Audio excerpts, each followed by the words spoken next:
So we saw that you attended the daddy-daughter dance. How was that? It was so great. Amazing. I loved it. Eliana had so much fun. There were so many parents there, dads.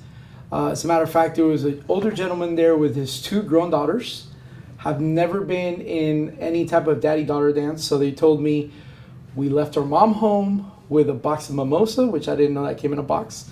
And we left our husbands with our kids, and we said, Daddy, you're taking us to the daddy-daughter dance. So kudos to our Parks and Recs and to our the center staff for helping to put that together. What really motivated Fitness Friday? Like, what made you make it an event, a weekly event? So the Mayor's Fitness Challenge. We were doing, as you know, the Mayor's Fitness Challenge 3 times a week. When that was gone, there was a huge void there. I did get a lot of residents reach out and say, hey, can we do something to work out, something that where we can meet up? Somebody even jokingly said something about a book club, and I'm like, no, let's talk about Fitness Fridays. So keeping it kid friendly. Okay. How do we make sure that anyone can participate in Fitness Friday? Honestly, it's just a little bit of motivation. So I think the good thing about Fitness Fridays is that sometimes when we try to work out on our own, when we don't have that other person there motivating us, we tend to start lacking, right? So the purpose of that Fitness Fridays is so we can motivate each other. Actually, I'm thinking about maybe creating a little Facebook group for Fitness Fridays, right? Mm-hmm. Kind of stealing that from your other idea. And so we can continue, hey guys, and do the updates through there. Don't forget this Friday, let's go, let's get it done. That's awesome. And then can I ask, how do you keep everyone engaged? I know that a lot of times with fitness, it's really hard to keep someone to stick to a regimen, a challenge. How do you get them to keep coming back out? The different activities. I mean, we saw from the Mayor's Fitness Challenge, we were told, we're not sure if we're going to get a lot of people to show up, but we had a decent turnout. Of course, not like the very first day, but people consistently went. And I guess the different activities, if we can use those machines that we have in West Corral, if we can incorporate kickball, maybe tennis, things like that, that gets people motivated. And at some point, I do want to try other parks. How many participants have you gotten so far? So the first one we did, we had about 5 people show up. So I know for a city of a lot, it's not. Right, but once it starts picking up, I'm pretty sure we'll get there. I know you mentioned that we haven't had so much of a turnout, but we're expecting more. What have the people who have attended said about Fitness Friday? Are they enjoying it? Do they find any benefits? Have people started noticing results? So they like it. Number one, it gives them a chance to kind of socialize, right? They get to talk. They get to work out with the mayor, right? And they get to talk to me about different things. What I feel is very, I guess, what makes it more entertaining, right, in a way, is that when they get to walk with me or work out with me or whatever, they get to see a side of me that they probably didn't know, right? They get to know, oh, look, the mayor, this is what the mayor actually likes in sports. These are the teams he likes. I get made a lot of fun of because I like the Dolphins. I like the Heat. Now the Heat made it to the championship. They didn't win, but they get to know those little things that they didn't know about. We're not doing contact sport, right? No. Oh, no. I learned my lesson. Thank you, Deltona High School. Can I say, what's your favorite fitness activity that you've done so far with the people participating with you? The one that I probably was not the best at, which was Zumba with Nino. I had so much fun in that activity. So did all my residents. And then second to that would be the tennis. Yeah. I actually got to attend in that one, so I understand. And participate. I got to participate. Yeah.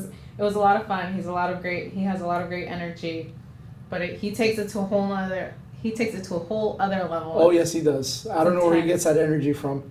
So I heard through the grapevine that a job fair might be coming up because we had such a great success through our Small Business Expo. Yes. Can you tell me a little bit about that? So for the Small Business Expo, we partnered up with the Volusia Hispanic Chamber of Commerce. We had a great turnout. We had like 70 or 80 vendors. I'm not 100% sure. We did it at the center. We were able to pretty much show off and display our local businesses. I mean, we had people there from different banks, Bank of America, Fifth Third Bank. We had the Florida Department of Economic development. I mean, we had a whole range of people. We had realtors, we had other chambers there, Kelly's Automotive. I mean, I can go down a whole list of things that we had. We had a great photographer as well. And they got to express a little bit about themselves. Everybody got their time on stage. So the more we did that, and the more I thought about it, I was like, you know what? Now it's time that we probably do a job fair. So sometime in September, I'm working and I'm hoping to partner up with the West Volusia Chamber of Commerce to bring a job fair to the city. I reached out to companies like Microsoft, Apple, and some of the other bigger names with higher paying jobs, and some of the local ones as well, to see if we can bring opportunities to residents, but not only residents, to our teenagers. Can we expect, because I know with the teenagers, they're kind of new to this. They don't really know what they're getting into when they go to a job fair. So can we expect some sort of workshops or sessions to help people build their resumes, or just, really help them throughout the interview process when they speak to people? That's a great idea. I was actually thinking about reaching out to our school board representative, Ruben Colon, because I know that they just hosted a job fair for our teenagers, pretty much to see how we can help and if one of those is actually warranted. And I think if it is, which I'm sure it probably is, we can help our teenagers be prepared. And can I ask, with the job fair coming up, is there any room for networking opportunities, especially for like small businesses here in Deltona, not necessarily looking for a job, but just really wanting to come out and meet the other businesses who are maybe hiring and network? So, and I love that you asked that question, because I think the most important part of these fairs is the networking opportunity, right? Because maybe there's a business that does something similar to what you do, or maybe you provide a service to that business, and you can actually meet each other, talk, and kind of exchange business cards. That's awesome. And can I ask, does the city expect for there maybe to be some sort of economic growth, or like growth within the city because of the job fair? So this event is being put on by myself and one of the chambers. I am hoping that with these job fairs, with the Small Business Expo, the purpose of them is to try to attract businesses to the city. And not just businesses, huge corporations. I want to see more of the local mid-sized businesses, right? That's the backbone of this country. And if we can facilitate the ability and give them information on how to come here, how to become a business in our city, and more importantly, to provide services where we can hire people that can stay within the city, even better. What should someone attending the job fair bring to secure the job, to look their best, make a great first impression? To quote one of my fellow teachers, now I'm going back to high school, dress for success, right? Make sure a tie. I've seen some of our teenagers in a mock job fair that they were doing in one of the middle schools, Heritage Middle School. They, Deltona Middle School. They did a mock job fair, and some of the kids even came in bow ties. So dress for success. Have a resume ready. I will tell you from my experience that the resumes, the shorter they are, like in detail, right? Sometimes it's better, because people that are doing job interviews, unless you're called for like a second interview, they want to see like the summaries. Okay, I worked here, this is the length of time, and a quick one sentence summary. My mistake in the past has been where I would put these paragraphs, and then one of the employers one time told me, no, Mr. Avila, summaries are better. And I learned from that, so free advice. Speaking of dressing for success, how was the legislative luncheon? It was really good. Kudos to the West Volusia Chamber for putting that together. We had Representative Webster Barnaby there, Representative Chase Tremont, who is a personal friend of mine, love him to death. Senator Jason Broders was there. It was, I know one of the other state reps couldn't make it. They had a family issue, but it was so much great information. They talked about some of the bills that they passed this legislation cycle. I had the opportunity to kind of talk to Mr. Tremont about a couple other things, and they talked about some of the bills they'd like to see in the future. So it's very great, very informative. This time they had that at the Barry Golf and Country Club. So I'm hoping that at some point we can do that here in Deltona. So then our residents can be involved and get all that positive feedback that we were seeing from that luncheon. Yeah, that would be great. Even if they did it at the center at Deltona, that would be awesome. Yes. Can you tell me about the success and impact of the legislative luncheon? I think it was very successful. The room was packed. They actually, I don't think there were any empty seats at the legislative luncheon. So I think it was very good. It was very successful. They really did a good job in turning people out. So again, kudos to the West Volusia Chamber. They did an amazing job. The speakers, which were the legislators, did a great job in explaining. Some of them got some hard questions, and they were able to answer. They were very respectful. The questions also were very respectful as well. So at the end of the day, I think it was a very good event. West Volusia Chambers had hosted this event. Do you think that they're going to bring it to Deltona in the near future? I know we hope for it, but we ask. That's all we can do is ask. I have a great relationship with the current president of the West Volusia Chamber. I think Sherry does an amazing job in our community, and I'll ask her. I mean, it doesn't hurt to ask, but I think it's a great possibility because they already do a lot of events at the center. Now, I hate to go a little off topic, but we're talking about luncheons. Can you tell us? Getting a little hungry. Can you tell us, what's going on with the restaurants here in the city of Deltona? Should we expect to see maybe an ale house in the near future? Let me tell you this. So Starbucks, as all guys know, the building's almost finished. I get a lot of calls. Hey, what's that building coming up next to Burger King? It's our first Starbucks. For some, it's not a big deal. For others, I do Lyft sometimes, and I pick somebody up. They're like, oh my God, I'm going to go there every single day. I'm like, okay, great. Then next to that, we're going to get a Panda Express. They're already clearing the land, which was already cleared, but they're prepping the land better, I should say. And there's still some negotiations going on, and of course, this is being done by the landowners, not myself. But Cracker Barrel, I'm hoping, is finalized. I'm still working on the elusive Chick-fil-A. We're getting a McDonald's and a Dunkin' Donuts on Normandy and Providence, where the Bank of America used to be and that credit union used to be. So where that credit union used to be, that's going to be a Dunkin', and where the bank was, it's going to be a McDonald's.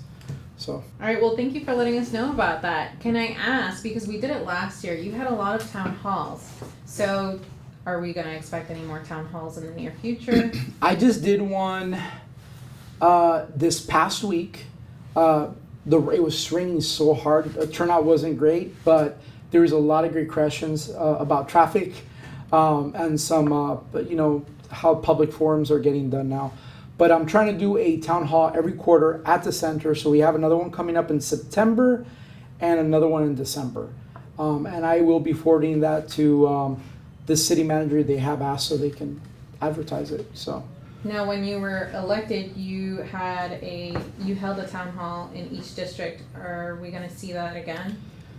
I believe once I hit the 1 year mark, right after that, then I will. Then I love that question. Every year I should be able to do a town hall specific to each district, and then from there I want to do the quarterly town halls how I've been doing them.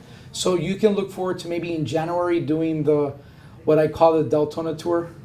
The Deltona listening tour, because that's very important about town halls. Is sometimes us as elected officials, we do town halls and we literally just want to listen to ourselves, and the point of these town halls are to listen to the residents.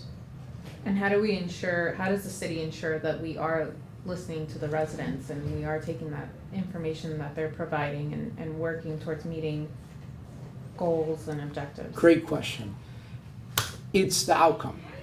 If residents, what I try to do is I try to put a report after my town halls, which, man, I add more work on myself, but whatever, I'm not complaining. I put a report together, I pass it on to the city manager, and I do make it public. I put it out on all the social media I can. And then, if we see some of the items on those reports being tackled, then we know that, we're doing something. One of the things when I got elected that I started seeing was I didn't really know that the city had a vision. And if it did, I didn't see it. So I try to put my vision together. Granted, I'm one of 7 people, right? And at the end of the day, I'm more than willing to maneuver edit my vision so it accommodates the rest of the commissioners. But I needed to get that started, because if we have no vision, then we don't know what direction we're going to. Now, we still need to sit down, have workshops, and talk about what direction we want our city, but it starts with town halls, because we're here to represent the people that put us there. So I can have a vision, but my vision needs to be derived by the people that have consented me the power. So. And now the vision is great, but I know that a lot of residents want to hear, from experts. Sure. Do we plan to have any guest speakers at the town halls to maybe just solidify, what the plan is, what we're trying to do, and ensure that it's moving forward? Our PIO office is killing it with the questions. I never thought about that, and I think that's actually something that I need to incorporate, because I think that literally does bring up a solid and good point. Yes, I think I would love to add that too, because all my town halls do have a topic. The last one was a little bit about traffic. I haven't picked a topic for this next one coming up, but let me see how I can, put it together, and if I can get a speaker to come in and help solidify some of that. Why, for example, why it's important to have mixed use in the city, right? We complain that we don't have enough doctors or nurses. Well, doctors or nurses usually tend to live in higher end apartments, not necessarily homes. So there could be a good reason why we bring in mixed use into our city. That's awesome. Now, my last question in regards to town halls, how can residents or community members access some of the information? I know you mentioned it very briefly earlier in regards to social media, and you post online. How can residents access materials that were at these town halls or anything that was discussed at the town halls? So not only do I post them on social media, the city does a great job on our City of Deltona YouTube channel, DTV. You guys do an amazing job making sure that's out there for the residents to listen to, hear. I believe there's an automatic caption for those that have a disability or whatnot. But that's there, and it's available for our residents. Well, Mayor, that was great information. I heard from a little birdie that you are organizing focus groups. Can you tell me a little bit about that? What's Sure. the purpose? So the purpose is, for example, some people don't feel too comfortable coming to a town hall, right? Just because maybe they work for another government entity, or they feel like they're afraid to speak out publicly. So essentially, what a focus group is, it's almost like a smaller group of people. I'm capping it out at 7, and then we meet in this office, right? Like, I can meet with any resident if they schedule an appointment with me, similar to that. And then they just give me their concerns. I take down their concerns, and that's basically what we're doing, is figuring out what are some of the problems so I can get a feel for the city. Now, I know there's an argument, well, you're only meeting with 7 every 2 weeks. That's still more than sometimes that we see in a commission meeting. So I'm hoping I can understand our residents a little bit better. With a smaller group than a town hall, they'll feel a little bit more comfortable, coming to speak, and they won't be too afraid of, saying what some of their grievances are. Now, I know you mentioned that some of the residents will come in to meet with you to discuss this with you, but how do you ensure that there is diversity and representation of everybody here within the community when you hold these focus groups? Very simple. I asked everybody who wants to participate to shoot me an email, and I add them to a list. So I don't pick and choose who comes in. I go down the list. So every 7 people, I schedule the focus group. Then I get the next batch of 7 people, and I try to make sure that there are no repeats, right? I'll get 1 or 2 people that were there in the initial meeting, just to make sure that, I'm going down what I'm trying to get done, and I have a clear understanding of what some of the problems are. I'm one person. I'm not perfect, right? That's why I want to have at least 1 or 2 people, different every time, just to be there and say, okay, this is what I took away from that. Is that correct? Yeah, I took out the same thing. Now, if a resident wanted to participate in the focus group, are they able to just give you a call? Do they need to schedule a meeting, and how can they do that? Just send me an email. Make sure the title of the email says focus group. I want to participate in the subject, and I add them to my list. Now, if a resident is interested in participating in the focus group, what can they do to participate? How can they reach you? So if they go to the city website, on my contact page, right, they can just click on contact me or my email, and then just on the subject line put focus group, and I want to participate, and that's basically it. I add them to the list. And can residents also bring up specific topics? Like if they want to discuss something in particular, can they mention that It's to you? open to whatever they want to talk about. If there's an issue that they're facing, this is why this is important, because maybe it's a little bit, maybe it's something they don't want to say because they don't want their neighbors to know. Look, one of the things that's come up is with this new legislative laws that came into place, now residents can literally have a home-based business, and it makes it very difficult. And the last thing a neighbor wants to do is be out there publicly saying, well, my neighbor has a mechanic shop right next to me. So. Well, we definitely don't want to hurt those small businesses, especially the mechanic shop. But I heard that you're holding meetings for community involvement. Can you tell me a little bit more about that? What's the purpose? Of course.